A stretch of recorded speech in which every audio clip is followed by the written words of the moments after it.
பிதாவும் என் மன்னனும் தெய்வமும் நீதான் என ரமணனின் மலனே பேதையேன் உள்ளத்து உணர்த்தினை ஓவலர உணர்வு என் உள்ளத்து உருமாறு அருள். இன்றைய தினம் அதர்வ வேத கருத்துகள் தொடர்கின்றன.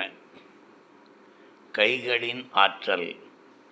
எனது இந்த கை இறையாற்றல் மிக்கது, எனது இன்னொரு கையும் இறையாற்றல் கொண்டதுதான். நான் அளிக்கும் சிகிச்சை அண்டத்திலேயே சிறப்புமிக்கது.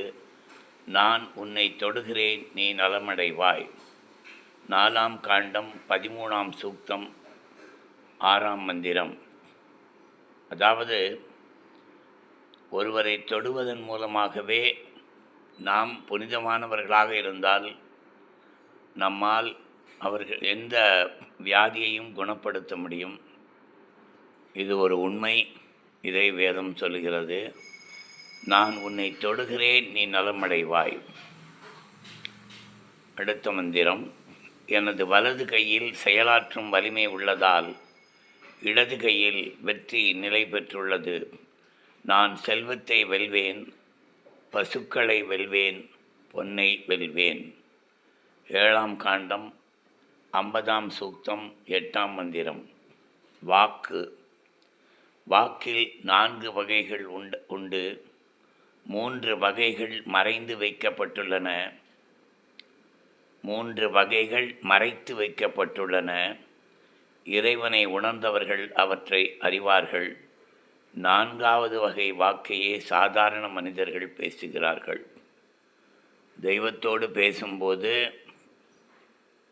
இதெல்லாம் கொஞ்சம் ஒவ்வொரு வாக்கிலிருந்து மேலே இந்த பரா வாக்கு, அதை நோக்கி நாம் மனம் சுத்தப்படுகின்ற பொழுது பகவானோட பேச முடியும். இறைவனோடு பேசப்படுவதற்கு அந்த பராவாக்கின் மூலம் இறைவனோட பேச முடியும். அதை வெறும் பக்தியினால், அன்பால் நம்மால் அடைய முடியும். அதுதான் இந்த மந்திரம் சொல்கிறது.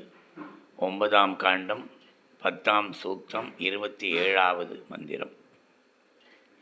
பொதுக்கூட்டங்களிலே பேச ஆசைப்படுகின்றோம். பேசுகின்ற பொழுது நம்ம பேசும்போது அங்கங்கே பார்த்துன்னு இருப்பாங்க. அப்படி பார்த்தான்னா நமக்கு டிஸ்ட்ராக்ட் ஆகிடும். ஆனால் எவன் வேணால் பேசிட்டு போகிறான், எனக்கு காசு கொடுக்குறான் பேசணுங்கிறது அது பேச வேண்டிய அர்த்தமே இல்லை. பேச்சை விட மௌனம் சிறந்ததும்பார் பகவான்.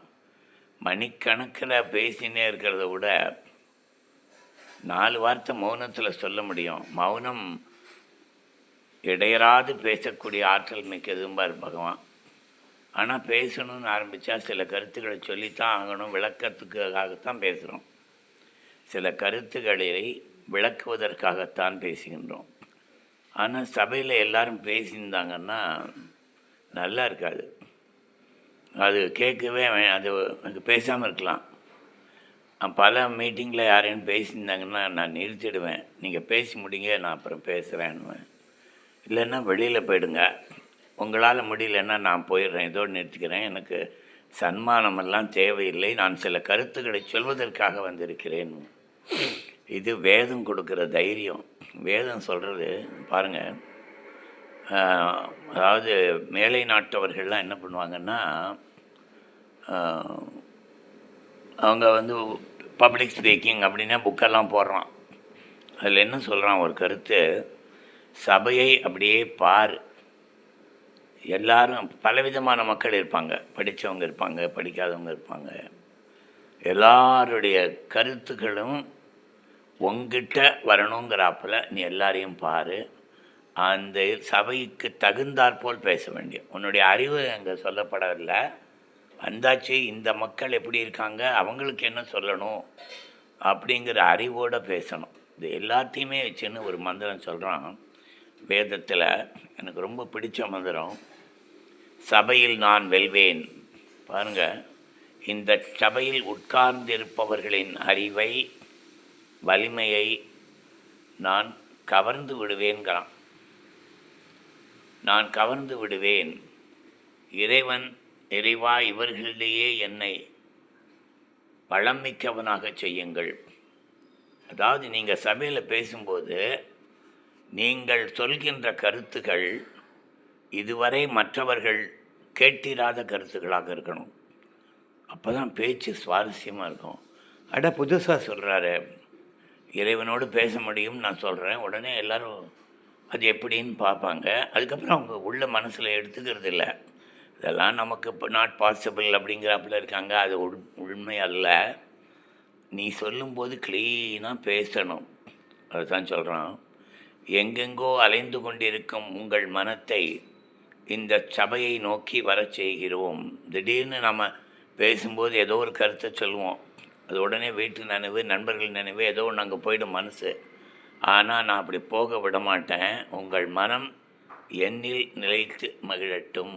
ஒரு கூட்டத்துக்கு போகும்போது இந்த மந்திரங்களை எல்லாம் சொல்லிட்டு போங்கிறான். அப்படி தான் சொன்னார்கள். அப்படித்தான் அந்த மந்திரங்களையும் அந்த மந்திரங்களின் பொருளையும் விளக்கி சொன்னார்கள். சூரியன் உதித்ததும் நட்சத்திரங்களின் ஒளி ஒடுங்குவது போல் என்னை விரோதிக்கும் ஆண்கள் பெண்களின் வலிமையை நான் ஒடுக்குவேன். இங்கே 4 பேர் வந்திருப்பான். எதுக்கு வந்திருக்கான்னா ஒன்று மட்டம் தட்டணும்னு தான் வந்திருப்பான். என்னை விட இவனுக்கு தெரியுமா அப்படின்னு. நீ பேசுவது இறையாற்றலில், அதனால் அவன் முன்னால் நிற்க முடியாது. இதுதான் உண்மை.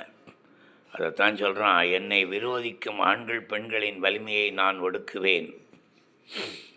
அடுத்த இந்த மாதிரி மந்திரங்களையெல்லாம் படித்ததுக்கப்புறம் வேறு படிக்கிறதுக்கு என்ன இருக்குது? ஒன்றும் இல்லை.